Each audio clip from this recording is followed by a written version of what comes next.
Hi friends, ಎಲ್ಲರಿಗೂ ನಮಸ್ಕಾರ. ಸ್ಪರ್ಧಾ ಕರ್ನಾಟಕ ಯೂಟ್ಯೂಬ್ ಚಾನಲ್ಗೆ ಪ್ರೀತಿಯ ಸ್ವಾಗತ. ನಾನು ಮೋಹನ್ ಕುಮಾರ್. ನಿಮಗೆಲ್ಲ ಗೊತ್ತಿದೆ, ಸ್ಪರ್ಧಾ ಕರ್ನಾಟಕ ಯೂಟ್ಯೂಬ್ ಚಾನಲಲ್ಲಿ ಈಗಾಗಲೇ ಕೆಸೆಟ್ ಪರೀಕ್ಷೆಗೆ ಸಂಬಂಧಿಸಿದಂಥ ವಿಡಿಯೋಗಳನ್ನು ನಾವು ಮಾಡ್ತಾ ಇದ್ದೇವೆ.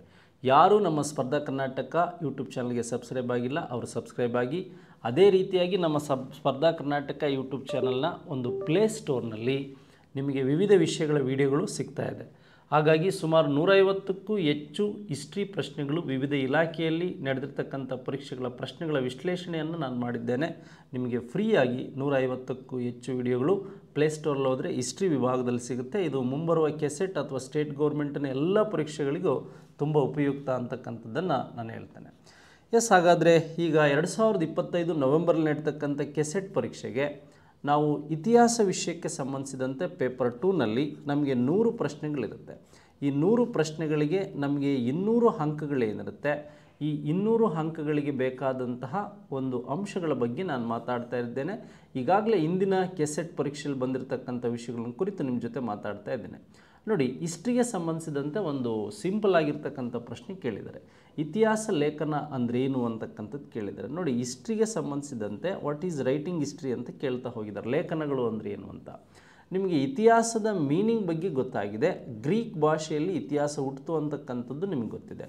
ಅದೇ ರೀತಿಯಾಗಿ ಈ ಗ್ರೀಕ್ ಭಾಷೆಯಲ್ಲಿ ಹುಟ್ಟಿದಂತಹ ಒಂದು ಇತಿಹಾಸ ಇಂಗ್ಲೀಷಲ್ಲಿ ಹಿಸ್ಟ್ರಿ ಅಂತಕ್ಕಂಥ ಪದ, ಇತಿಹಾಸ ಅಂತಕ್ಕಂಥ ಪದ ಅಥವಾ ಇಂಗ್ಲೀಷಲ್ಲಿ ಹಿಸ್ಟ್ರಿ ಅಂತಕ್ಕಂಥ ಪದ ಗ್ರೀಕ್ ಭಾಷೆ ಹಿಸ್ಟೋರಿಯನ್ನಿಂದ ಬಂದಿದೆ ಅಂತ ಗೊತ್ತಾಯಿತು. ಹಿಸ್ಟ್ರಿ ಅಂದರೆ the study of past events ಅಂತ ನೀವು ತಿಳ್ಕೊಂಡಿರ್ತೀರ. ಹಾಗಾದರೆ ಇತಿಹಾಸದ ಅರ್ಥ ವಿಚಾರ ಮಾಡು, ತನಿಖೆ ಮಾಡು ಮತ್ತು ಅನ್ವೇಷಣೆ ಮಾಡು ಅಂತ ಹೇಳ್ತೀವಿ. ವಿಚಾರ ಮಾಡು, ತನಿಖೆ ಮಾಡು, ಅನ್ವೇಷಿಸು ಅಂತ. ಆ್ಯನ್ ಎನ್ಕ್ವೈರಿ ಅಂತಿರ್ಬೋದು, ಮತ್ತು ಅದನ್ನು ನಾವು ಯಾವ ರೀತಿಯಾಗಿ ಕರಿತಾ ಇದ್ದೀವಿ ಅಂತ. ಬಟ್ ಈ 4 ಆಪ್ಷನ್ಸಲ್ಲಿ ಇತಿಹಾಸ ಲೇಖನ ಎಂದರೆ ವಿಚಾರಗಳ ಇತಿಹಾಸ ಅಂತ ಕೇಳಿದ್ದಾನೆ, ಇತಿಹಾಸ ಬರವಣಿಗೆಯ ಪಂಥ ಅಂತ ಕೇಳಿದ್ದಾನೆ, ಇತಿಹಾಸ ಬರವಣಿಗೆಯ ಕಲೆ ಅಂತ ಕೇಳಿದ್ದಾನೆ, ಹಾಗೆ ಇತಿಹಾಸ ಬರವಣಿಗೆಯ ವಿಧಾನ ಅಂತ ಕೇಳಿದ್ದಾನೆ. ನಮಗೆ ನೋಡಿ, ಸುಮಾರು ನಿಯರೆಸ್ಟ್ ಆನ್ಸರ್ಗಳು ಎಲ್ಲವೂ ಇದೆ. ಆದರೆ ಇತಿಹಾಸ ಅಂತಕ್ಕಂಥದ್ದನ್ನು ಫಸ್ಟ್ ಬರೆದಂಥದ್ದು ಯಾರು ಅಂದರೆ ಈ ಗ್ರೀಕರು ಅಂತಕ್ಕಂಥದ್ದು ಗೊತ್ತಿರಬೇಕು. ಹೆರೋಡಟಸ್ ಅಂತಕ್ಕಂಥವ್ನು ಏನು ಮಾಡ್ತಾನೆ, ಇತಿಹಾಸವನ್ನು ಫಸ್ಟು ಕಾಲಾನುಕ್ರಮವಾಗಿ ಕಾಲಾನುಕ್ರಮವಾಗಿ ಆತ ಬರೆದಿದ್ದರಿಂದ ಆತನಿಗೆ ಫಾದರ್ ಆಫ್ ಹಿಸ್ಟ್ರಿ ಅಂತ ಕರಿತೀವಿ. ಬಟ್ ಫಸ್ಟ್ ಆಪ್ಷನ್ಸ್ ರೈಟ್ ಅಂತ ತಿಳ್ಕೊಂಡಿರ್ತೀರ. ಆದರೆ ಇದಕ್ಕೆ ರೈಟ್ ಆನ್ಸರ್ ಯಾವುದು ಅಂದರೆ ಥರ್ಡ್ ಆಪ್ಷನ್ಸ್ ಅಂತಕ್ಕಂಥದ್ದು ನಿಮಗೆ ಗೊತ್ತಿರಬೇಕು. ಥರ್ಡ್ ಆಪ್ಷನ್ಸ್ ಅಂತಕ್ಕಂಥದ್ದು ರೈಟ್ ಆನ್ಸರು. ಇತಿಹಾಸ ಬರವಣಿಗೆಯ ಕಲೆ ಅಂತಕ್ಕಂಥದ್ದು ಸ್ನೇಹಿತರೆ ನಿಮಗೆ ಗೊತ್ತಿರಬೇಕು. ಹಾಗಾದರೆ ಈ ರೀತಿಯಾದಂತಹ ರಿಸರ್ಚ್ ಓರಿಯೆಂಟೆಡ್ ಮೇಲೆ ಅಥವಾ ರಿಸರ್ಚ್ ಬೇಸ್ ಮೇಲೆ ಇರ್ತಕ್ಕಂತಹ ಪ್ರಶ್ನೆಗಳು ನಿಮಗೆ ಹಿಸ್ಟ್ರಿಯಲ್ಲಿ ಕೇಳ್ತಾ ಹೋಗ್ತಾರೆ. ಹಾಗಾದರೆ ಇತಿಹಾಸ ಹುಟ್ಟಿದ್ದು ಗ್ರೀಕ್ನಲ್ಲಿ, ಇತಿಹಾಸವನ್ನು ಕಾಲಾನುಕ್ರಮವಾಗಿ ಬರೆದಿದ್ದು ಹೆರೋಡಟಸ್, ಹಾಗಾಗಿ ಆತನನ್ನು ಫಾದರ್ ಆಫ್ ಹಿಸ್ಟ್ರಿ ಅಂತ ಕರೆದ್ವಿ. ಹಾಗಾಗಿ ಸೆಕೆಂಡ್ ಪೇಪರ್ಲಿ ನಿಮ್ಮೆಲ್ಲರ ಇತಿಹಾಸದ ಪ್ರಶ್ನೆಗಳಲ್ಲಿ ಹೈಯೆಸ್ಟ್ ಸ್ಕೋರ್ ಆಗಬೇಕು ಅಂತಕ್ಕಂಥದ್ದು ನಮಗೆ ವಿಶೇಷವಾದ ಮಾಹಿತಿ ಇರಲಿ. ಹಾಗಾದರೆ ಇತಿಹಾಸ ಅಂತಕ್ಕಂತಹ ಕನ್ನಡದ ಪದ, ಚರಿತ್ರೆ ಅಂತಕ್ಕಂಥ ಸಂಸ್ಕೃತದ ಪದದಿಂದ ಬಂದಿದ್ದು ಅಂತ ನಿಮಗೆ ಗೊತ್ತಿರಲಿ. ಇತಿಹಾಸವಿಲ್ಲದ ಸಮಾಜವು ಸ್ಮರಣಾಶಕ್ತಿ ಇಲ್ಲದ ಮನುಷ್ಯನಂತೆ. ಇತಿಹಾಸದ ಡೆಫಿನೇಷನ್ಸ್ ಬಗ್ಗೆ ನಿಮಗೆ ಹಲವು ಪ್ರಶ್ನೆಗಳನ್ನು ನೀವು ಕೇಳಿದ್ದೀರ, ನೋಡಿದ್ದೀರ. ನೋಡಿ, ಹೆರೋಡಟಸ್ ಅಂತಕ್ಕಂಥವನು ಮುಂದಿನ ಪೀಳಿಗೆ ನೆನಪಿಡಬೇಕಾದಂಥ ಮಹಾನ್ ವ್ಯಕ್ತಿಗಳ ಚರಿತ್ರೆ ಇತಿಹಾಸ ಅಂತ ಕರೀತಾನೆ. ಡಾಕ್ಟರ್ BR ಅಂಬೇಡ್ಕರ್ ಅವರು ಇತಿಹಾಸವನ್ನು ಮರೆತವರು ಇತಿಹಾಸವನ್ನು ಸೃಷ್ಟಿಸಲಾರರು ಅಂತ ಹೇಳ್ತಾರೆ.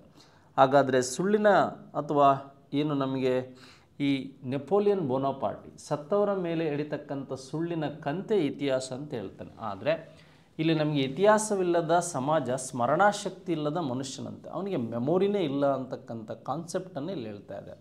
ನೋಡಿ, ಆಪ್ಷನ್ಸಲ್ಲಿ ಸರ್ ಥಾಮಸ್ ಮೊನ್ರೋ ಇದೆ, ಡೇವಿಡ್ ಹ್ಯೂಮ್ ಇದೆ, ಸಿಸಿರೋ ಇದೆ, ಮತ್ತು ಆಕ್ಟೈನ್ ಇದೆ, ಲಾರ್ಡ್ ಆಕ್ಟೈನ್ ಇದೆ. ನೋಡಿ, ಇದಕ್ಕೆ ರೈಟ್ ಆನ್ಸರ್ ನಿಮಗೆ ಗೊತ್ತಿದೆ, ಸಿಸಿರೋ ಅಂತಕ್ಕಂಥವನು. ನೋಡಿ, ಸಿಸಿರೋ ಅಂತಕ್ಕಂತಹ ಒಬ್ಬ ಇತಿಹಾಸಕಾರ ಏನು ಹೇಳ್ತಾನಂದರೆ, ಇತಿಹಾಸವಿಲ್ಲದ ಸಮಾಜವು ಸ್ಮರಣಾಶಕ್ತಿ ಇಲ್ಲದ ಮನುಷ್ಯನಂತೆ ಎಂದು ಯಾರು ಹೇಳಿದರು ಅಂತಕ್ಕಂಥದ್ದು ಹೇಳಿದ್ದಾರೆ. ಹಾಗೆ ಈ ಹೆರೋಡಟಸ್ಗೆ ಇತಿಹಾಸದ ಪಿತಾಮಹ ಅಂತ ಕರೆದವನು ಯಾರು ಅಂದರೆ ಸಿಸಿರೋ ಅಂತಕ್ಕಂಥದ್ದು ಗೊತ್ತಿರಬೇಕು ನಿಮಗೆ. ಹಾಗಾಗಿ ಇತಿಹಾಸವಿಲ್ಲದ ಸಮಾಜವು ಸ್ಮರಣಾಶಕ್ತಿ ಇಲ್ಲದ ಮನುಷ್ಯನಂತೆ ಅಂತಕ್ಕಂಥದ್ದು ನಿಮಗೆ ಇದು ತಿಳಿಬೇಕಾದಂತಹ ಒಂದು ವಿಚಾರ ಅಂತಕ್ಕಂಥದ್ದು ಇರಲಿ. ಹಾಗಾದರೆ ಈ ಒಂದು ಕಾನ್ಸೆಪ್ಟಲ್ಲಿ ನಮಗೆ ಸರ್ ಥಾಮಸ್ ಮೊನ್ರೋ ಇದೆ. 1820ರಲ್ಲಿ ಈ ಸರ್ ಥಾಮಸ್ ಮೊನ್ರೋ ಏನು ಮಾಡ್ತಾನೆ, ರೈತವಾರಿ ಪದ್ಧತಿಯನ್ನು ಇಂಟ್ರಡ್ಯೂಸ್ ಮಾಡ್ತಾನೆ. ಇದಕ್ಕಿಂತ ಮುಂಚೆ ಮಡ್ರಾಸ್ ಅಥವಾ ಸೇಲಂ ಜಿಲ್ಲೆಯಲ್ಲಿ ಈ ಒಂದು ರೈತವಾರಿ ಪದ್ಧತಿಯನ್ನು ಫಸ್ಟ್ ಬ್ಲೂ ಪ್ರಿಂಟನ್ನು ರೆಡಿ ಮಾಡಿದಂಥವ್ನು ಯಾರು ಅಂದರೆ ಅಲೆಕ್ಸಾಂಡರ್ ರೀಡ್ ಅಂತಕ್ಕಂಥವ್ನು ಏನು ಮಾಡ್ತಾನೆ, ಈ ಬ್ಲೂ ಪ್ರಿಂಟನ್ನು ರೆಡಿ ಮಾಡಿರ್ತಾನೆ. ನೋಡಿ, ಸರ್ ಥಾಮಸ್ ಮೊನ್ರೋ ಬೇರೆ, ಸರ್ ಹೆಕ್ಟರ್ ಮೊನ್ರೋ ಬೇರೆ, ಅದೇ ರೀತಿಯಾಗಿ ಸರ್ ಥಾಮಸ್ ರೋ ಬೇರೆ ಅಂತಕ್ಕಂಥದ್ದು. ನಾವೀಗ ಸರ್ ಥಾಮಸ್ ಮೊನ್ರೋ ಬಗ್ಗೆ ತಿಳ್ಕೊಂಡ್ವಿ. 1615ರಲ್ಲಿ ಏನು ಬ್ರಿಟಿಷ್ ಈಸ್ಟ್ ಇಂಡಿಯಾ ಕಂಪನಿ ಇದ್ದಂಥ ಸಂದರ್ಭದಲ್ಲಿ 1516ರಲ್ಲಿ ಈ ಒಂದು ಸರ್ ಥಾಮಸ್ ರೋ ಅಂತಕ್ಕಂಥವನು ಏನು ಮಾಡ್ತಾನೆ, ಜಹಾಂಗೀರ್ನ ಆಸ್ಥಾನಕ್ಕೆ ಬರ್ತಾನೆ. ಸರ್ ಥಾಮಸ್ ಅಂತಕ್ಕಂತಹ ರೋ ಅಂತಕ್ಕಂಥವನು.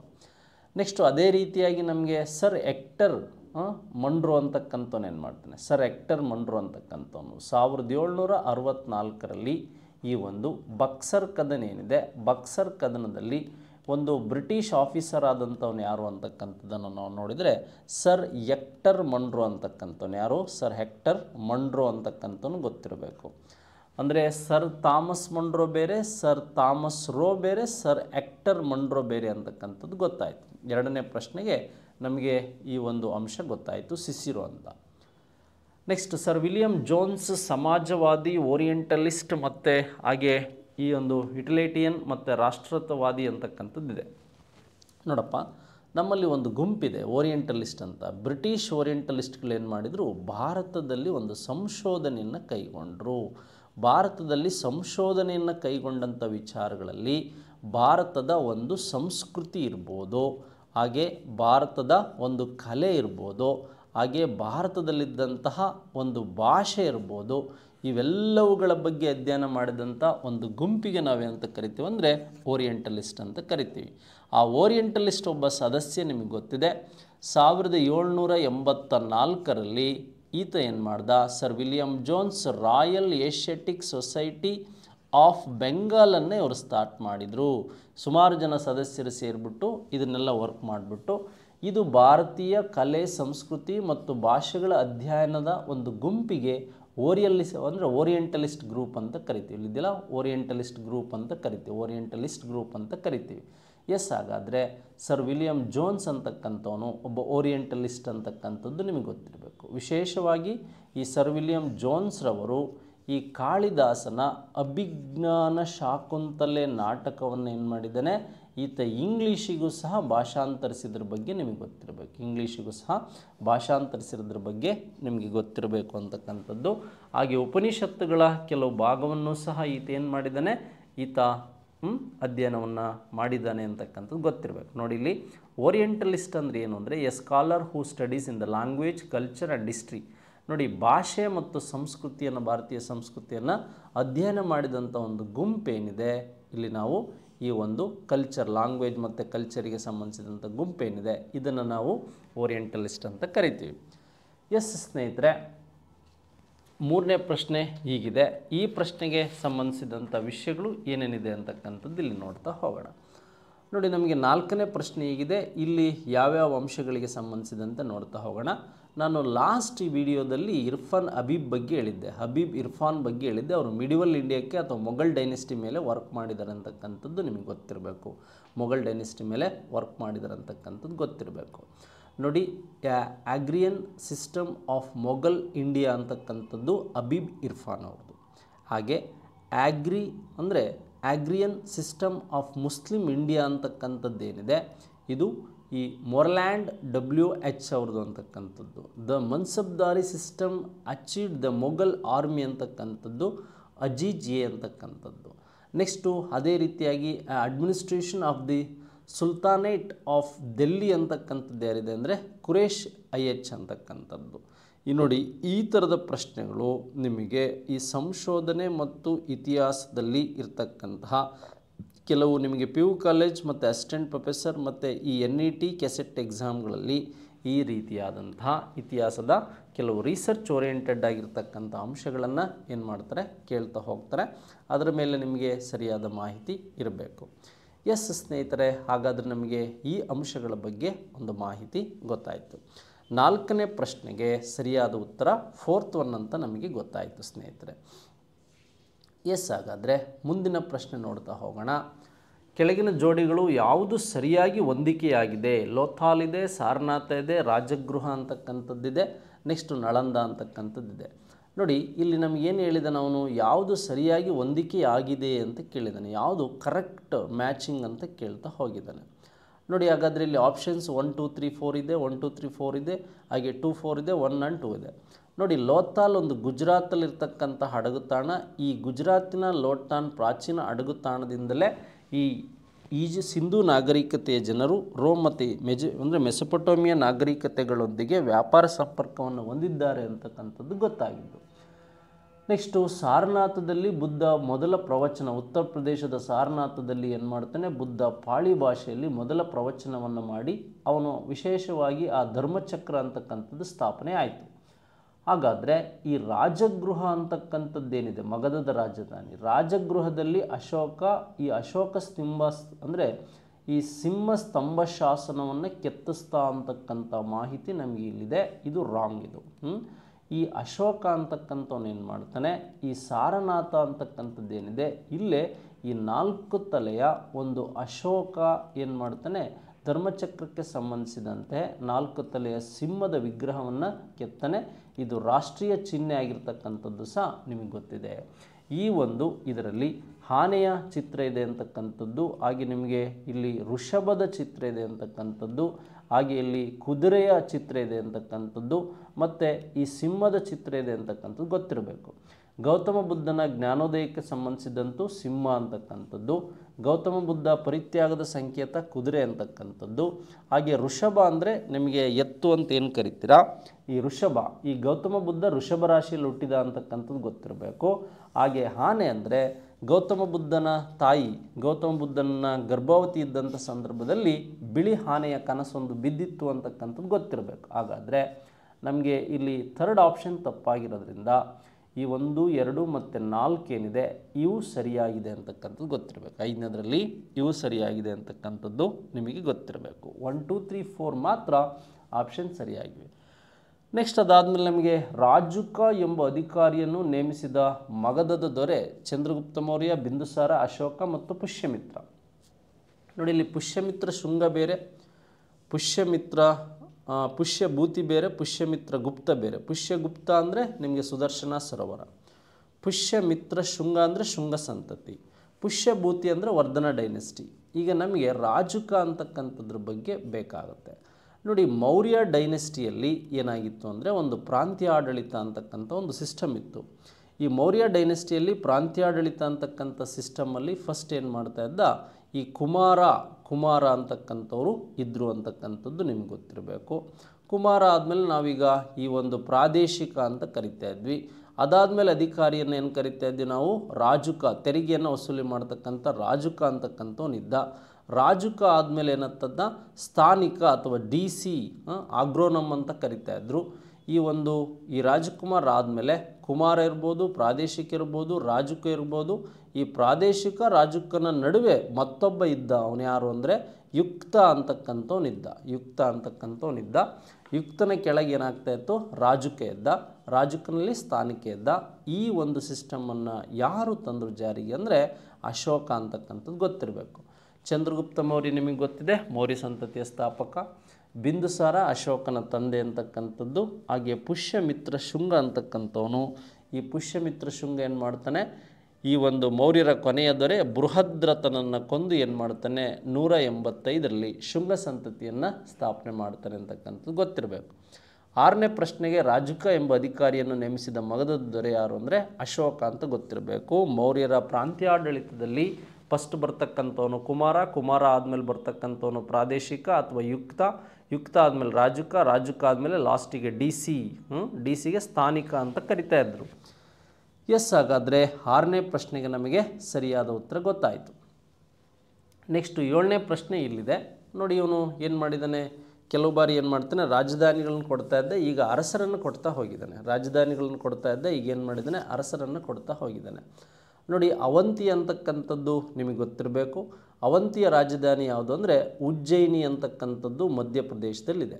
ನೋಡಿ. ಹಾಗೆ ಕೋಸಲ ಅಂತಕ್ಕಂಥದ್ದು, ಕೋಸಲದ ರಾಜಧಾನಿ ಯಾವುದು ಅಂದರೆ ಅಯೋಧ್ಯೆ ಅಂತಕ್ಕಂಥದ್ದು ನಿಮಗೆ ಗೊತ್ತಿರಬೇಕು, ಇದು ಉತ್ತರ ಪ್ರದೇಶದಲ್ಲಿದೆ. ಮಗಧದ ರಾಜಧಾನಿ ಯಾವುದು ಅಂದರೆ ರಾಜಗೃಹ ಅಂತಕ್ಕಂಥದ್ದು ಬಿಹಾರದಲ್ಲಿದೆ.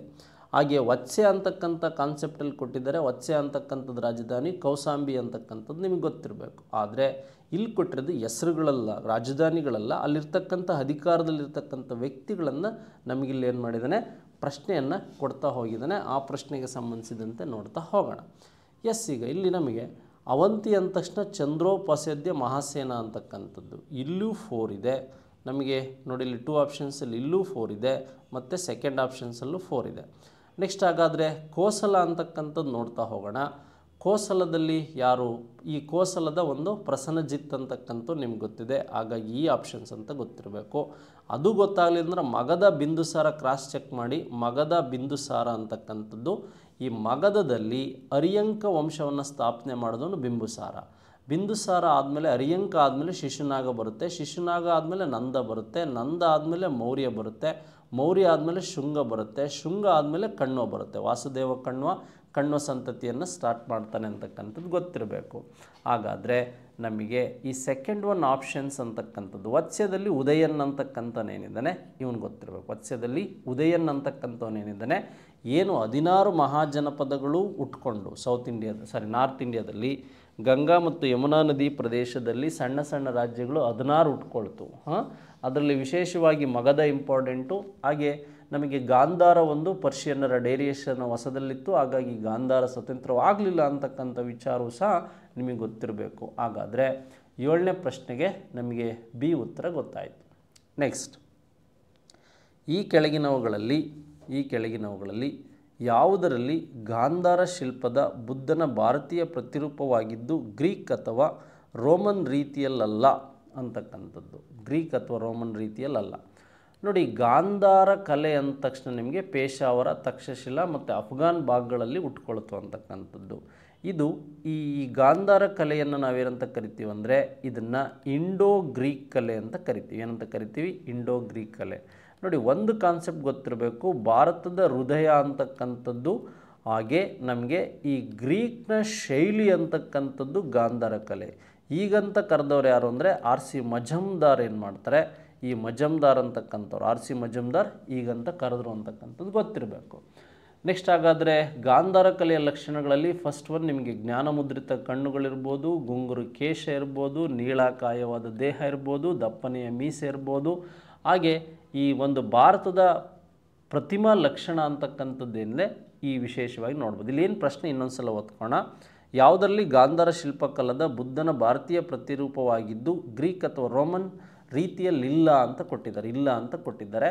ನೋಡಿ, ಈ ಉಡುಗೆ ಅಂತಕ್ಕಂಥದ್ದು ನಾವು ಗ್ರೀಕ್ನ ಅಪೋಲೋ ದೇವರ ಒಂದು ಪ್ರತಿರೂಪವಾಗಿ ಗಾಂಧಾರ ಕಲೆಯನ್ನು ತಂದ್ವಿ. ಎಜಿಸಿಲಾಸ್ ಅಂತಕ್ಕಂಥವನೇನಿದ್ದಾನೆ ಗಾಂಧಾರ ಕಲೆಯ ಒಬ್ಬ ಶಿಲ್ಪಿ. ವೈಖರಿಯಲ್ಲಿ ಅಂದರೆ ಶೈಲಿ, ಸ್ಟೈಲ್, ನಾನು ಹೇಳ್ತಾ ಇದ್ದೀನಿ ಗ್ರೀಕ್ನ ಸ್ಟೈಲಲ್ಲಿ ಈ ವಿಗ್ರಹ ಇದೆ, ಭಾರತದ ಹೃದಯವನ್ನು ಹೊಂದಿದೆ. ಹಾಗಾದರೆ ಪ್ರತಿಮಾ ಲಕ್ಷಣ ಅಂತಕ್ಕಂಥದ್ದು ಗೊತ್ತಿರಬೇಕು. ಹಾಗಾದರೆ ಈ ಗಾಂಧಾರ ಕಲೆ ಯಾವುದಕ್ಕೆ ಸಂಬಂಧಿಸಿದ್ದು? ಮಹಾಯಾನಕ್ಕೆ ಸಂಬಂಧಿಸಿದ್ದು. ಈ ಒಂದು ಕಾನಿಷ್ಕ ಅಂತಕ್ಕಂಥವ್ನು ಏನು ಮಾಡ್ತಾನೆ, ಇದನ್ನು ಹೆಚ್ಚು ಪೋಷಣೆ ಮಾಡ್ದ ಅಂತಕ್ಕಂಥದ್ದು ನಿಮಗೆ ಗೊತ್ತಿರಬೇಕು. ಗಾಂಧಾರ ಕಲೆಯನ್ನು ಕಾನಿಷ್ಕನೇ ಇಂಟ್ರಡ್ಯೂಸ್ ಮಾಡಿದ್ದು ಅಂತಕ್ಕಂಥದ್ದು ಸಹ ನಿಮಗೆ ಗೊತ್ತಿರಬೇಕು. 8ನೇ ಪ್ರಶ್ನೆಗೆ ಸರಿಯಾದ ಉತ್ತರ ಗೊತ್ತಾಯಿತು. 3 ಆಪ್ಷನ್. ನೋಡಿ, ವಿಖ್ಯಾತ ಲೇಖಕರು ಮತ್ತು ಅವರ ಕೃತಿಗಳನ್ನು ಈ ಕೆಳಗೆ ನೀಡಲಾಗಿದೆ. ಕಾಳಿದಾಸ, ವರಹಮ್ಮೀರ, ಶೂದ್ರಕ ಮತ್ತು ವಿಶಾಖದತ್ತ ಅಂತಕ್ಕಂಥದ್ದು ನಿಮಗೆ ಗೊತ್ತಿದೆ. ನೋಡಿ, ಇವರಿಷ್ಟೂ ಜನ ಅಂತಕ್ಕಂಥವ್ರು ಗುಪ್ತರ ಒಂದು ಆಸ್ಥಾನದಲ್ಲಿದ್ದಂಥವ್ರು, ಗುಪ್ತ ಸಾಮ್ರಾಜ್ಯದ ಆಸ್ಥಾನದಲ್ಲಿದ್ದಂಥವ್ರು ಅಂತ ನಿಮಗೆ ಗೊತ್ತಿರಬೇಕು. ಎಸ್, ಹಾಗಾದರೆ ಕಾಳಿದಾಸನ ಒಂದು ಋತು ಸಂಹಾರ ಇರ್ಬೋದು, ಕಾಳಿದಾಸನಿಗೆ ಸಂಬಂಧಿಸಿದಂತೆ ಮೇಘದೂತ ಇರ್ಬೋದು, ಹಾಗೆ ಮಾಳ್ವಿಕಾಗ್ನಿಮಿತ್ರ ಇರ್ಬೋದು, ಹಾಗೆ ಅಭಿಜ್ಞಾನ ಶಾಕುಂತಲೆ ಇರ್ಬೋದು, ಹಾಗೆ ವಿಕ್ರಮೋರ್ವಶಿ ಇರ್ಬೋದು. ಈ 3 ನಾಟಕಗಳು, ಹಾಗೆ ಋತು ಸಂಹಾರ ಇರ್ಬೋದು, ಮೇಘದೂತ ಇರ್ಬೋದು, ಕುಮಾರ ಸಂಭವ ಇರ್ಬೋದು, ರಘುವಂಶ ಇರ್ಬೋದು, ಹಾಗೆ ಸೇತು ಬಂಧು ಅಂತಕ್ಕಂಥದ್ದು ಮಹಾಕಾವ್ಯಗಳು ಕಾಳಿದಾಸನನ್ನು ನಾವು ಸಂಸ್ಕೃತ ಸಾಹಿತ್ಯದ ಧ್ರುವತಾರೆ ಅಂತ ಕರಿತೀವಿ. ಕಾಳಿದಾಸನನ್ನು ಭಾರತದ ಶೇಕ್ಸ್ಪಿಯರ್ ಅಂತ ಕರೆದವ್ರು ಯಾರು ಅಂದರೆ ಡಾಕ್ಟರ್ ರಾಧಾಕೃಷ್ಣನ್ ಅವರು ಅಂತಕ್ಕಂಥದ್ದು ಗೊತ್ತಿರಬೇಕು. ಕಾಳಿದಾಸ ಎಲ್ಲಿದ್ದ? 2ನೇ ಚಂದ್ರಗುಪ್ತ ವಿಕ್ರಮಾದಿತ್ಯನ ಆಸ್ಥಾನದಲ್ಲಿ ಗುಪ್ತ ಸಾಮ್ರಾಜ್ಯದಲ್ಲಿದ್ದ. ಇವರಿಷ್ಟೂ ಜನ ಸಹ ಗುಪ್ತ ಸಾಮ್ರಾಜ್ಯದಲ್ಲಿದ್ದರು. ಹಾಗಾದರೆ ಕಾಳಿದಾಸನ ಋತುಸಂಹಾರ ನಮಗೆ ಹೇಗೆ ಈ ಕೆಳಗಿನ ಯಾವ ಕೃತಿಗಳನ್ನು ಈ ವಿಖ್ಯಾತ ಲೇಖನ ಅವರ ಕೃತಿ ಈ ಕೆಳಗೆ ನೀಡಲಾಗಿದೆ ಅಂತಕ್ಕಂಥದ್ದು ಕೊಟ್ಟಿದ್ದಾರೆ. ಯಾಕೆ ಅಂದರೆ ಕಾಳಿದಾಸಂದು ಮುದ್ರ ರಾಕ್ಷಸ ಅಲ್ಲ ಇದು ಅಂತಕ್ಕಂಥದ್ದು. ವರಹಮ್ಮೀರನ ಬೃಹತ್ ಸಂಹಿತೆ ಬದಲೇನಾಗಿದೆ, ಇನ್ನು ಪಂಚ ಸಿದ್ಧಾಂತವನ್ನು ಕೊಟ್ಟಿದ್ದಾರೆ. ಈ ಬಿ ಆಪ್ಷನ್ ಸರಿಯಾಗಿದೆ. ಶೂದ್ರಕಂದ ಯಾವುದು ಅಂದರೆ ಮೃಚ್ಛಕಟಿಕ, ಮಣ್ಣಿನ ಬಂಡಿ ಅಂತ ಕರಿತೀವಿ. ಶೂದ್ರಕಂದ ಏನು ಅಂದರೆ ಮೃಚ್ಛಕಟಿಕ ಅಥವಾ ಮಣ್ಣಿನ ಬಂಡಿ. ಒಬ್ಬ ಶ್ರೀಮಂತ ವ್ಯಾಪಾರಿ ಸಾಮ್ರಾಜ್ಯದ ಒಂದು ಮಹಿಳೆಯನ್ನು ಹೇಗೆ ವಿವಾಹವಾದ ಅಂತಕ್ಕಂಥ ಕಾನ್ಸೆಪ್ಟ್ ಮೇಲೆ ಇದಿದೆ ಅಂತಕ್ಕಂಥದ್ದು ಗೊತ್ತಿರಬೇಕು. ವಿಶಾಖದತ್ತನ ಮುದ್ರರಾಕ್ಷಸ ಅಂತಕ್ಕಂಥ ಕೃತಿ ಏನಿದೆ, ಇದು ಈ ಮುದ್ರರಾಕ್ಷಸ ಕೃತಿ ಅಂತಕ್ಕಂಥದ್ದು ಈ ಮೌರ್ಯರು ನಂದರನ್ನು ಸೋಲಿಸಿ ಮೌರ್ಯರು ಹೇಗೆ ಸಾಮ್ರಾಜ್ಯ ಸ್ಥಾಪನೆ ಮಾಡಿದರು ಅಂತಕ್ಕಂಥದ್ದು ಇದರಲ್ಲಿದೆ. ಹಾಗಾದರೆ ಈ ವರಹಮ್ಮೀರ ಅಂತಕ್ಕಂಥವನು ಪಂಚ ಸಿದ್ಧಾಂತವನ್ನು ಬರೆದಂಥದ್ದು ಅಥವಾ ಬೃಹತ್ ಸಂಹಿತೆಯನ್ನು ಬರೆದಂಥದ್ರ ಈ ಆಪ್ಷನ್ ಮಾತ್ರ ಸರಿಯಾಗಿದೆ. ನಮಗೆ ಇಲ್ಲಿ ಬಿ ಮಾತ್ರ ಸರಿಯಾಗಿದೆ. ಯಾವ ಆಪ್ಷನ್ ಸರಿಯಾಗಿದೆ? B option. ಕಾಳಿದಾಸಂದು ಸಪ್ರೇಟ್ ಇದೆ ಮತ್ತು ಆ ಅಂಶಗಳು ಸಪ್ರೇಟಾಗಿ ನೋಡ್ತಾ ಇದ್ದೀವಿ. ಹಾಗಾಗಿ ನಮಗೆ ಬಿ ಆಪ್ಷನ್ ಮಾತ್ರ ಸರಿಯಾಗಿರೋದನ್ನು ನಾವಿಲ್ಲಿ ಗಮನಿಸ್ತಾ ಹೋಗ್ಬೋದು. ಎಸ್, ಹಾಗಾದರೆ ಮುಂದಿನ ಪ್ರಶ್ನೆ.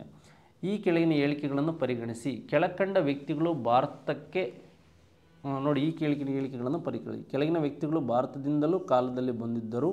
ಅವರು ಸರಿಯಾದ ಕಾಲಾನುಕ್ರಮದಲ್ಲಿ ಅಂದರೆ ಭಾರತಕ್ಕೆ ಹಿಂದೆಲ್ಲೊಂದೋ ಕಾಲದಲ್ಲಿ ಹಿಂದಿನ ಕಾಲದಲ್ಲಿ ಬಂದಂಥದ್ದು. ಅವರನ್ನು ಸರಿಯಾದ ಕ್ರಮಣಿಕೆಯನ್ನು ನಮಗೆ ತಿಳಿಸಿ, ಕ್ರೊನಾಲಜಿಕಲ್ ಆರ್ಡರನ್ನು ತಿಳಿಸಿ. ನೋಡಿ, ಪಾಹಿಯಾನ್ ಮತ್ತು ಈತ್ ಸಿಂಗ್ ಮತ್ತು ಮೆಗಸ್ತನೀಸ್ ಮತ್ತು ಹುಯೆನ್ಸಾಂಗ್ ಅಂತಕ್ಕಂಥವನು. ಫಸ್ಟು ನಾವೀಗ ಇವನು ಕೌಂಟ್ ಮಾಡೋಣ. ಯಾರು? ಮೆಗಸ್ತನೀಸನ ಒಂದು ಕೃತಿ ಯಾವುದು ಅಂದರೆ ಇಂಡಿಕಾ ಅಂತಕ್ಕಂಥದ್ದು. ಭಾರತದಲ್ಲಿ ಈತ ಚಂದ್ರಗುಪ್ತ ಮೌರ್ಯನ ಆಸ್ಥಾನದಲ್ಲಿದ್ದ. ಚಂದ್ರಗುಪ್ತ ಮೌರ್ಯನ ಆಸ್ಥಾನಕ್ಕೆ ಯಾರು ಕಳಿಸಿದರು? ಸೆಲ್ಯೂಕಸ್ ಅಂತಕ್ಕಂಥವನು ಕಳಿಸಿದ. ಸೆಲ್ಯೂಕಸ್ ಅಂತಕ್ಕಂಥವನು ಯಾರು? ಅಲೆಕ್ಸಾಂಡರ್ನ ಒಬ್ಬ ರಾಜ್ಯಪಾಲ ಆದಂಥವನು ಯಾರು ಅಂದರೆ ಸೆಲ್ಯೂಕಸ್ ಅಂತಕ್ಕಂಥದ್ದು ಗೊತ್ತಿರಬೇಕು. ಹಾಗೆ ಚಂದ್ರಗುಪ್ತ ಮೌರ್ಯ ಸೆಲ್ಯೂಕಸ್ಸನನ್ನು ಸೋಲಿಸಿ ಸೆಲ್ಯೂಕಸ್ಸನ ಮಗಳಾದ ಎಲಿನಳನ್ನು ವಿವಾಹವಾದ. ಹಾಗಾದರೆ ಮೆಗಸ್ತನೀಸ್ ತನ್ನ ಇಂಡಿಕಾ ಕೃತಿಯಲ್ಲಿ ಏನು ಮಾಡ್ತಾನೆ? ಈ ಮೌರ್ಯ ಸಾಮ್ರಾಜ್ಯದಲ್ಲಿ ಮನೆಗಳಿಗೆ ಬಾಗಿಲನ್ನೇ ಹಾಕ್ತಾ ಇರಲಿಲ್ಲ ಅಂತಕ್ಕಂಥದ್ದು ಗೊತ್ತಿರಬೇಕು. ಹಾಗೆ ಹಣ್ಣು ಹಂಪಲುಗಳನ್ನು ವರ್ಷದಲ್ಲಿ 2 ಬಾರಿ ಬೆಳೀತಾ ಇದ್ದ ಅಂತಕ್ಕಂಥದ್ದನ್ನು ಹೇಳ್ತಾ ಹೋಗ್ತಾನೆ. ಈ ಮೆಗಸ್ತನೀಸ್ 3 ಫಸ್ಟ್ ಎಲ್ಲಿದೆ ಅಂತ ನೋಡೋಣ.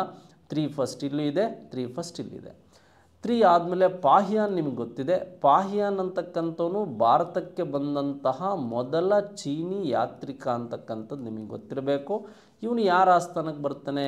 2ನೇ ಚಂದ್ರಗುಪ್ತ ವಿಕ್ರಮಾದಿತ್ಯನ ಆಸ್ಥಾನಕ್ಕೆ ಬರ್ತಾನೆ ಗುಪ್ತರಲ್ಲಿ ಪಾಹಿಯಾನ್. ಹಾಗಾದರೆ ಭಾರತೀಯರು ಸಚ್ಚಾರಿತ್ರ್ಯವಂತರು, ಆದರೆ ಭಾರತೀಯರು ಮುಂಗೋಪಿಗಳು ಅಂತ ಹೇಳಿದ್ಯಾರು ಅಂದರೆ ಪಾಹಿಯಾನ್. ಹಾಗಾಗಿ ನೆಕ್ಸ್ಟ್ ನಮಗೆ ಪಾಹಿಯಾನ್ ಇಲ್ಲೂ ಇದೆ, ಪಾಹಿಯಾನ್ ಇಲ್ಲೂ ಇದೆ. ಹಾಗಾದರೆ ಹುಯೆನ್ಸಾಂಗ್ ಯಾರ ಆಸ್ಥಾನಕ್ಕೆ ಬಂದ? ಹರ್ಷವರ್ಧನ್ ಆಸ್ಥಾನಕ್ಕೆ ಬಂದರು. ಹುಯೆನ್ಸಾಂಗ್ ಸಿಯುಕಿ ಕೃತಿಯನ್ನು ಬರೀತಾನೆ. ಹಾಗೆ ಪಾಹಿಯಾನ್ ಗೋಕೋಕಿ ಕೃತಿಯನ್ನು ಬರೀತಾನೆ. ಹಾಗಾದರೆ ಈತ್ ಸಿಂಗ್ ಇವರಿಬ್ಬರ ನಂತರ ಈ ನಳಂದ ವಿವಿಗೆ ಸ್ಟೂಡೆಂಟಾಗಿ ಬಂದಂಥವನು ಈತ್ ಸಿಂಗ್. ಹಾಗಾಗಿ ನಮಗೆ ಈ ಒಂದು ಸೆಕೆಂಡ್ ಆಪ್ಷನ್ ಏನಿದೆ ಇದು ಸರಿಯಾದ ಉತ್ತರ ಅಂತ ಗೊತ್ತಿರಬೇಕು. ಸೆಕೆಂಡ್ ಆಪ್ಷನ್ ಏನಿದೆ ಇದು ಸರಿಯಾದ ಉತ್ತರ ಅಂತ ಸ್ನೇಹಿತರೆ ಗೊತ್ತಿರಬೇಕು. ಎಸ್, ಹಾಗಾದರೆ 10ನೇ ಪ್ರಶ್ನೆಗೆ ನಮಗೆ ಸರಿಯಾದ ಉತ್ತರ ಗೊತ್ತಾಯಿತು, ಈ ಒಂದು ಸೆಕೆಂಡ್ ಆಪ್ಷನ್.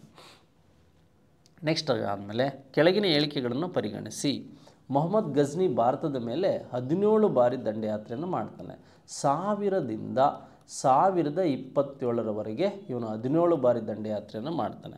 ಮೊಹಮ್ಮದ್ ಗಜ್ನಿ ಭಾರತದ ಮೇಲೆ 17 ಬಾರಿ ದಂಡಯಾತ್ರೆಯನ್ನು ಮಾಡ್ತಾನೆ. ಅದರಲ್ಲಿ ತುಂಬ ಇಂಪಾರ್ಟೆಂಟು 16ನೇ ದಂಡಯಾತ್ರೆ 1025 ಮತ್ತು 26ರಲ್ಲಿ ಈ ಗುಜರಾತಿನ ಸೋಮನಾಥ ದೇವಾಲಯದ ಮೇಲೆ ದಾಳಿ ಮಾಡಿ ಅಲ್ಲಿ ಏನು ಸಂಪತ್ತನ್ನು ಮತ್ತು ಬಂಗಾರವನ್ನು ಅಪಹರಿಸಿದ್ರ ಬಗ್ಗೆ. ಆದರೆ ಎ ಸರಿಯಾಗಿದೆ. ನಾವಿಲ್ಲಿ ನೋಡ್ತಾ ಹೋಗ್ಬೋದು, ಎ ಸರಿಯಾಗಿದೆ ಅಂತಕ್ಕಂಥದ್ದು ಗೊತ್ತಾಯಿತು. ಇವನು ಭಾರತದಲ್ಲಿ ಮುಸ್ಲಿಂ ಶಾಶ್ವತ ಸಾಮ್ರಾಜ್ಯವನ್ನು ಸ್ಥಾಪನೆ ಮಾಡ್ದ. ಯಾರು ಅಂದರೆ ಈ ಗಜ್ನಿ ಅಂತಕ್ಕಂಥವನೇನಿಂದನೇ ಗಜ್ನಿ ಭಾರತದ ಮೇಲೆ ದಾಳಿ ಮಾಡ್ದ. ಆದರೆ ಈ ಗೋರ್ ಅಂತಕ್ಕಂಥದ್ದು ಅಫ್ಘಾನಿಸ್ತಾನದ 2 ಫ್ಯಾಮಿಲಿಗಳು ಗಜ್ನಿ ಮತ್ತು ಗೋರ್ ಅಂತಕ್ಕಂಥದ್ದು. ಈ ಗೋರ್ ಅಂತಕ್ಕಂಥವನೇನು ಮಾಡ್ತಾನೆ 1192ರಲ್ಲಿ ಈ 2ನೇ ತರೈನ್ ಕದನವನ್ನು ಮಾಡಿ ಏನು ಮಾಡ್ತಾನೆ ಇಲ್ಲಿ ಶಾಶ್ವತ ಸಾಮ್ರಾಜ್ಯವನ್ನು ಸ್ಥಾಪನೆ ಮಾಡೋದಕ್ಕೆ ಮುಂದಾದ ಅಂತಕ್ಕಂಥದ್ದು. ಆದರೆ 1206ರಲ್ಲಿ ಭಾರತದಲ್ಲಿ ಈ ದೆಹಲಿ ಸಾಮ್ರಾಜ್ಯವನ್ನು ಸ್ಟಾರ್ಟ್ ಮಾಡಿದ್ದು ಈ ಗೋರಿಯ ಸೇನಾನಿಯಾದಂತಹ ಐಬಕ್ ಅಂತಕ್ಕಂಥದ್ದು ಗೊತ್ತಿರಬೇಕು. ಇದು ಗಜ್ನಿ ಶಾಶ್ವತ ಸಾಮ್ರಾಜ್ಯ ಸ್ಟಾರ್ಟ್ ಮಾಡಲಿಲ್ಲ, ಗೋರಿ ಶಾಶ್ವತ ಸಾಮ್ರಾಜ್ಯವನ್ನು ಅವನ ನಂತರ ಬಂದಂಥವನು ಸ್ಟಾರ್ಟ್ ಮಾಡ್ದ. ಎ ಸರಿಯಾಗಿದೆ, ಆರ್ ತಪ್ಪಾಗಿದೆ. ಇಲ್ಲಿ ಎ ಸರಿಯಾಗಿದೆ, ಆರ್ ಅಂತಕ್ಕಂಥದ್ದು ತಪ್ಪಾಗಿದೆ. ಈ ಪ್ರಶ್ನೆಗೆ ಇದು ಸರಿಯಾದ ಉತ್ತರ ಸ್ನೇಹಿತರೆ. ಈ ಪ್ರಶ್ನೆಗೆ ಇದು ಸರಿಯಾದ ಉತ್ತರ ಅಂತಕ್ಕಂಥದ್ದು ನಿಮಗೆ ಗೊತ್ತಿರಬೇಕು. ನೆಕ್ಸ್ಟ್, ಕೆಳಗಿನ ಹೇಳಿಕೆಗಳನ್ನು ಪರಿಗಣಿಸಿ. ಅಮೀರ್ ಖುಸ್ರು ಒಂದು ಹೊಸ ಸಾಹಿತ್ಯ ಶೈಲಿಯನ್ನು ಪರ್ಷಿಯಾದಲ್ಲಿ ಅಂದರೆ ಪರ್ಷಿಯನ್ನಲ್ಲಿ ಸೃಷ್ಟಿಸಿದ್ದ. ಇದನ್ನು ಸಬಕತ್ ಇ ಹಿಂದ್ ಎಂದು ಕರೆಯುತ್ತಾರೆ. ನೋಡಿ, ಇವನು ಪರ್ಷಿಯಾದಿಂದ ಬಂದರೂ ಉರ್ದು ಸಾಹಿತ್ಯದ ಪಿತಾಮಹ. ಈತನನ್ನು ಭಾರತದ ಗಿಳಿ ಅಂತ ಕರಿತೀವಿ.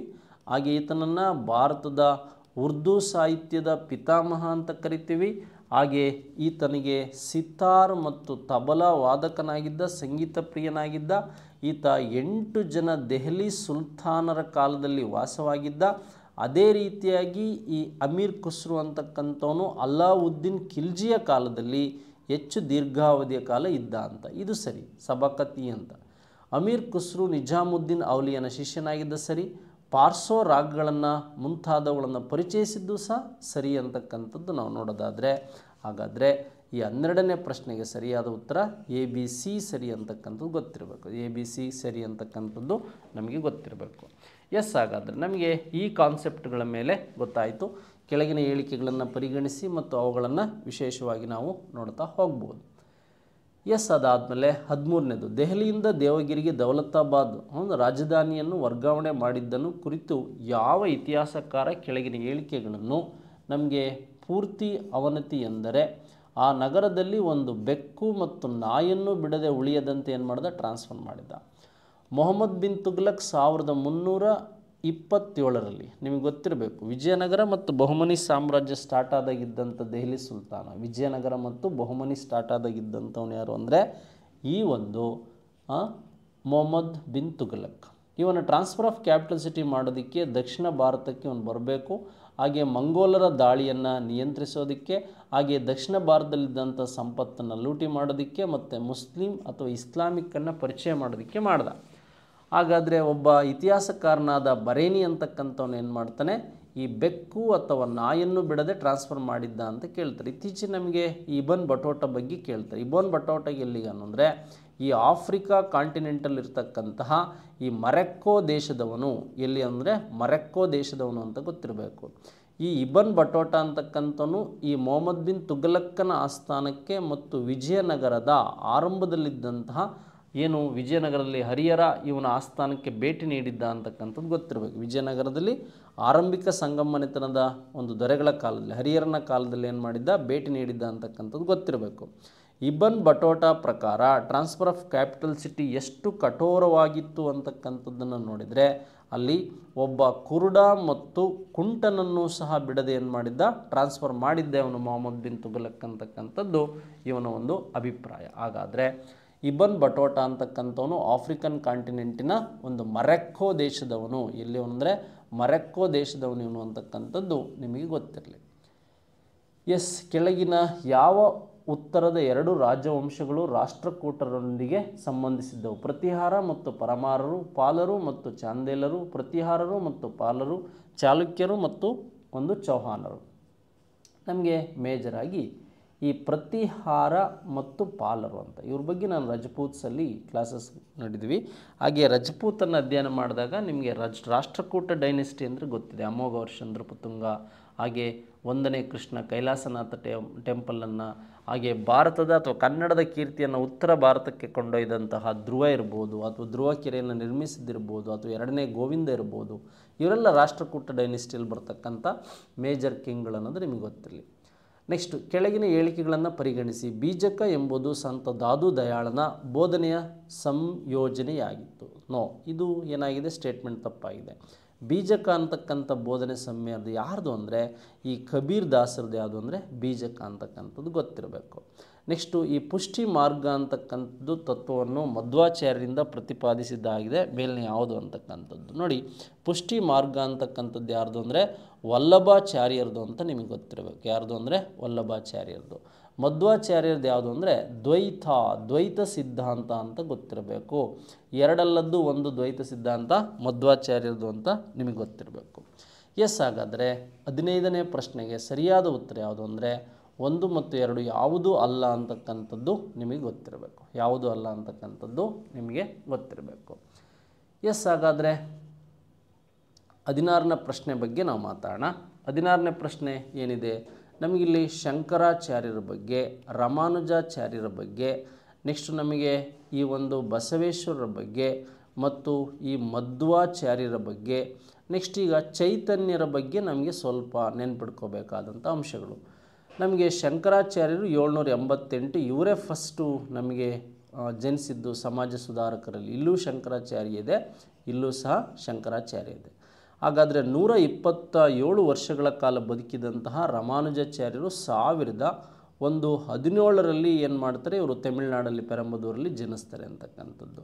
ನೆಕ್ಸ್ಟು ಬಸವೇಶ್ವರರು 1132ರಲ್ಲಿ ಜನಿಸ್ತಾರೆ ಅಂತಕ್ಕಂಥದ್ದು ಗೊತ್ತಿರಬೇಕು. ಹಾಗೆ ಮಧ್ವಾಚಾರ್ಯರಿಗೆ ಸಂಬಂಧಿಸಿದಂತೆ 1238ರಲ್ಲಿ ಇವರು ಜನಿಸಿದ್ರ ಬಗ್ಗೆ ಗೊತ್ತಿರಬೇಕು. ಹಾಗೆ ನಿಮಗೆ ಚೈತನ್ಯರಿಗೆ ಸಂಬಂಧಿಸಿದಂತೆ ಇವರು 1485ರಲ್ಲಿ ಚೈತನ್ಯರ ಹುಟ್ಟು ಅಂತಕ್ಕಂಥದ್ದು ಗೊತ್ತಿರಬೇಕು. ಹಾಗಾದರೆ ಚೈತನ್ಯರು ಇಲ್ಲಿ ಲಾಸ್ಟಿಗಿದೆ, ರಾಮಾನುಜಾಚಾರ್ಯರು ಇಲ್ಲಿದೆ ಅಂತಕ್ಕಂಥದ್ದು ಗೊತ್ತಿರಬೇಕು.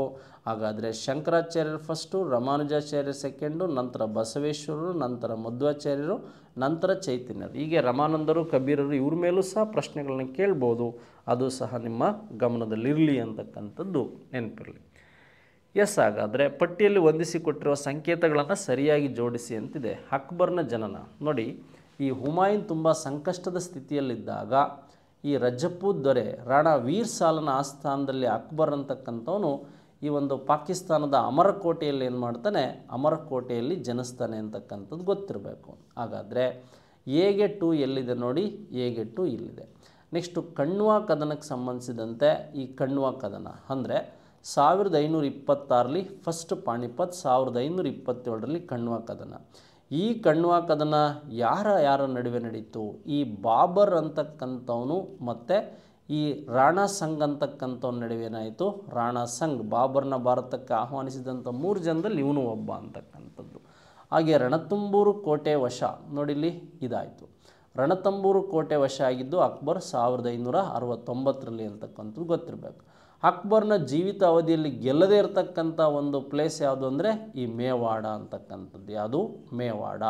ಈ ಮೇವಾಡದ ಒಂದು ಮೇಲೆ ಯುದ್ಧ ಮಾಡಿದಂಥ ಸಂದರ್ಭದಲ್ಲಿ ಈ ಒಂದು ರಾಣಾ ಪ್ರತಾಪ್, ಯಾರು ಅಂದರೆ ರಾಣಾ ಪ್ರತಾಪ್ ಮತ್ತು ಈ ಅಕ್ಬರ್ನ ಹಿಂದೂ ಸೇನಾನಿಯಾದಂತಹ ಮಾನ್ಸಿಂಗನ ನಡುವೆ ನಡೆದಂಥ ಘಟನೆ ಹಳದಿ ಘಾಟ್ ಕದನ ಅಂತಕ್ಕಂಥದ್ದು 1576ರಲ್ಲಿ ನಡೆಯುತ್ತೆ.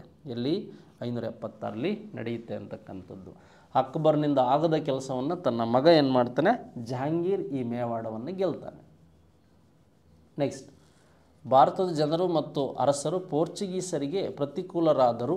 ಭಾರತದಲ್ಲಿ ಪೋರ್ಚುಗೀಸರು ಧಾರ್ಮಿಕ ಅಸಹನೆಯ ಧೋರಣೆ ಅನುಸರಿಸಿದರು. ನೋಡಿ, ಭಾರತದಲ್ಲಿ ಸಂಪತ್ತಿನ ಲೂಟಿಯ ಜೊತೆಗೆ ಅಂತಿಮವಾಗಿ ಅವ್ರ ರಿಸಲ್ಟ್ ಏನಾಯಿತು ಅಂದರೆ ಪೋರ್ಚುಗೀಸರು ಭಾರತಕ್ಕೆ 1498ರಲ್ಲಿ ಒಂದು ಮೇ 17ನೇ ತಾರೀಕು ಕೇರಳದ ಕಲ್ಲಿಕೋಟೆಯ ಕಾಪು ಕಾಡಿಗೆ ಏನು ಮಾಡ್ತಾರೆ, ಪೋರ್ಚುಗೀಸರು ಬಂದರು. ಹಾಗಾದರೆ ಇವರು ಏನು ಮಾಡ್ತಾರೆ, ಪ್ರೊಟೆಸ್ಟೆಂಟ್ ಅಥವಾ ಕ್ಯಾಥೋಲಿಕ್ ಅನ್ನೋದು ನಿಮಗೇನಾದರೂ ಗೊತ್ತಾದರೆ ಭಾರತದಲ್ಲಿ ಇವರು ಏನು ಮಾಡ್ತಾರೆ, ಈ ಕ್ಯಾಥೋಲಿಕ್ಕನ್ನು ಏನು ಮಾಡ್ತಾರೆ, ಪರಿಚಯ ಮಾಡ್ತಾರೆ. ಹಾಗಾಗಿ ಈ ಆಪ್ಷನ್ಸಲ್ಲಿ ಎ ಸರಿಯಾಗಿದೆ, ಆರ್ 2 ಸರಿಯಾಗಿದೆ. ಹಾಗೆ ಈ 3ನೇ ಆಪ್ಷನ್ ಸಮರ್ಥನೆ ಆಗಿದೆ ಅಂತಕ್ಕಂಥದ್ದು ಗೊತ್ತಿರಬೇಕು. ಪೋರ್ಚುಗೀಸರ ಮಾಡರ್ನ್ ಹಿಸ್ಟ್ರಿಯಲ್ಲಿ ಇದು ಸಮರ್ಥನೆ ಆಗಿದೆ. ಕೆಸೆಟ್ಟಲ್ಲಿ ಬಂದಿರತಕ್ಕಂಥ ಪ್ರಶ್ನೆಗಳಿವೆಲ್ಲ. ನೆಕ್ಸ್ಟ್, ಹಾಗಾದರೆ 19ನೇ ಪ್ರಶ್ನೆ, ಬ್ರಿಟಿಷ್ ಆಳ್ವಿಕೆಯ ಒಂದು ಸೈನಿಕ ರಾಜ್ಯ ಎಂದು ಹೇಳಿದವರು. ನೋಡಿ, ನಮಗೆ 1857ರ ಪ್ರಥಮ ಸ್ವಾತಂತ್ರ್ಯ ಸಂಗ್ರಾಮಕ್ಕೆ ವಿ.ಎಸ್. ಸ್ಮಿತ್ತು ಮತ್ತು ಬೈಲಿ ಮತ್ತು ಅರ್ನಾಲ್ಡು, ಒಮಿಸಿ, ಬೈಲಿ ಅವರು ಎಲ್ಲರೂ ಸಹ ಏನು ಮಾಡ್ತಾರೆ, ಡೆಫಿನೇಷನ್ಸನ್ನು ನೀಡ್ತಾರೆ. ಹಾಗಾದರೆ ಈ ಬ್ರಿಟಿಷ್ ಆಳ್ವಿಕೆಯ ಒಂದು ಸೈನಿಕ ಅಂತ ಡೆಫಿನೇಷನ್ಸ್ ನೀಡಿದ್ಯಾರು ಅಂದರೆ ಈ ಡೇವಿಡ್ ಒಮ್ಮಿಸ್ ಅಂತಕ್ಕಂಥವ್ರು ಗೊತ್ತಿರಬೇಕು. ಡೇವಿಡ್ ಒಮ್ಮಿಸ್ ಅಂತಕ್ಕಂಥವ್ರು ನಿಮ್ಗೆ ಗೊತ್ತಿರಲಿ. ನೆಕ್ಸ್ಟ್ ಅದಾದಮೇಲೆ ಸ್ಯಾಂಡ್ಲರ್ಸ್ ವಿಶ್ವವಿದ್ಯಾನಿಲಯ ಆಯೋಗ. ನಮಗೆ ವಿಶ್ವವಿದ್ಯಾನಿಲಯ ಆಯೋಗ ಅಂದರೆ 1902ರ ವಿಶ್ವವಿದ್ಯಾನಿಲಯ ಬೇರೆ. ಹಾಗೆಯೇ 1917ರಿಂದ 19ರವರೆಗೆ ಸ್ಯಾಂಡ್ಲರ್ ಆಯೋಗ ಬಂತು. ಏನು ಮಾಡ್ತು? ಇದು ಪ್ರೌಢಶಿಕ್ಷಣ ಹಂತದಲ್ಲಿ ನಮಗೆ ಮಾತೃಭಾಷೆ ಅಥವಾ ಅಧ್ಯಾಯ ಅಂತಕ್ಕಂಥದ್ದು ಮುಖ್ಯವಾಗಿರಬೇಕು ಅಂತಕ್ಕಂಥದ್ದು ಹೇಳ್ತು. ಹಾಗೆ ಇಂಟರ್ಮೀಡಿಯೇಟ್ ಬಗ್ಗೆ ಮಾತಾಡ್ತು. ಇದರಲ್ಲಿದ್ದಂಥ ಇಬ್ಬರು ಭಾರತೀಯರು ಯಾರು ಅಂದರೆ ಅಶುತೋಷ್ ಮುಖರ್ಜಿ ಅಂತಕ್ಕಂಥವ್ರು ಒಬ್ಬರು, ಮತ್ತು ಜಿಯಾವುದ್ದೀನ್ ಅಹಮದ್ ಅಂತಕ್ಕಂಥವ್ರು ಒಬ್ಬರು. ಈ ಎರಡು ಮತ್ತು 3ನೇ ಆಪ್ಷನ್ನು ಸರಿಯಾದ ಉತ್ತರ ಸ್ನೇಹಿತರೆ. ನೆಕ್ಸ್ಟ್ ಅದಾದಮೇಲೆ ನಮಗೆ ಬ್ರಿಟಿಷರು ಪ್ರತಿಯೊಂದು ಕೆಲಸವನ್ನು ಭಾರತೀಯರು ಅನುಮಾನಿಸಲು ನೆರವಾದ ಅಂಶಗಳನ್ನು ಗುರುತಿಸಿ. ನೋಡಿ, ಬ್ರಿಟಿಷರು ಪ್ರತಿಯೊಂದು ಕೆಲಸವನ್ನು ಭಾರತೀಯರು ಏನು ಮಾಡ್ತಾಯಿದ್ರು? ಅನುಮಾನಿಸ್ತಾಯಿದ್ರು. ಅದಕ್ಕೆ ಕಾರಣ ಬ್ರಿಟಿಷರು ಶಾಶ್ವತವಾಗಿ ವಿದೇಶಿಯರಾಗಿ ಉಳಿದರು, ಅವರು ಇನ್ಕ್ಲೂಡ್ ಆಗಲಿಲ್ಲ. ಬ್ರಿಟಿಷರು ಭಾರತವನ್ನು ಶ್ರೀಮಂತಗೊಳಿಸಲು ಬಂದರು, ತಪ್ಪು. ಅವರು ಭಾರತದಲ್ಲಿ ನೆಲೆಸಲು ಬರಲಿಲ್ಲ, ಸರಿ. ಬ್ರಿಟಿಷರು ಮೇಲ್ವರ್ಗದವರೊಂದಿಗೆ ಆಪ್ತರಾಗಿದ್ದರು. ನೋಡಿ, ಈ ಪ್ರಶ್ನೆಗಳನ್ನು ನಮಗೆ ಅಧ್ಯಯನ ಮಾಡಿದಾಗ ನಮಗೆ ಗೊತ್ತಾಗ್ತಕ್ಕಂಥದ್ದು, ಮೇಲ್ವರ್ಗ ಅಂದರೆ ಎಲ್ಲರೊಂದಿಗೂ ರಾಜರೊಂದಿಗೆ ಇರಲಿಲ್ಲ, ಕೆಲವು ಲೇವಾದೇವಿ ವ್ಯವಹಾರಸ್ಥರು ಬಿಟ್ಟರೆ ರಾಜರೊಂದಿಗೆ ಅವರು ಅಷ್ಟು ಫೈಟ್ ಇದಾಗಿರಲಿಲ್ಲ ಅಂತ. ಹಾಗಾಗಿ 1 ಮತ್ತು 3 ಮಾತ್ರ ಸರಿ. ಅವರು 1 ಮತ್ತು 3 ಮಾತ್ರ ಸರಿ ಅಂತಕ್ಕಂಥದ್ದು ಇದು ಬೇಕಾದಂಥ ಆನ್ಸರು. ಏಕೆಂದರೆ 2ನೇ ಆಪ್ಷನ್ಸ್ಗಳು ನಮಗೆ ತಪ್ಪಾಗ್ತಾ ಹೋಗ್ತದೆ ಅಂತಕ್ಕಂಥದ್ದು ನೋಡ್ತಾ ಹೋಗ್ಬೋದು. ಹಾಗಾಗಿ ಈ 3ನೇ ಆಪ್ಷನ್ ಸರಿಯಾಗಿದೆ. ಎಸ್ ಸ್ನೇಹಿತರೆ, ಇದೇ ರೀತಿಯಾಗಿ ಸ್ಪರ್ಧಾ ಕರ್ನಾಟಕ ಅಕಾಡೆಮಿ ಚಾನಲ್ ಅಂದರೆ ಯೂಟ್ಯೂಬ್ ಚಾನಲ್ಗೆ ಸಬ್ಸ್ಕ್ರೈಬ್ ಆಗಿ ನಿಮ್ಮ ಜೊತೆ ಮತ್ತೆ ಹಲವು ವಿಡಿಯೋಗಳ ಬಗ್ಗೆ ನಾವು ಮಾತಾಡ್ತಾ ಹೋಗ್ತೇವೆ. Thank you very much. ಧನ್ಯವಾದಗಳು.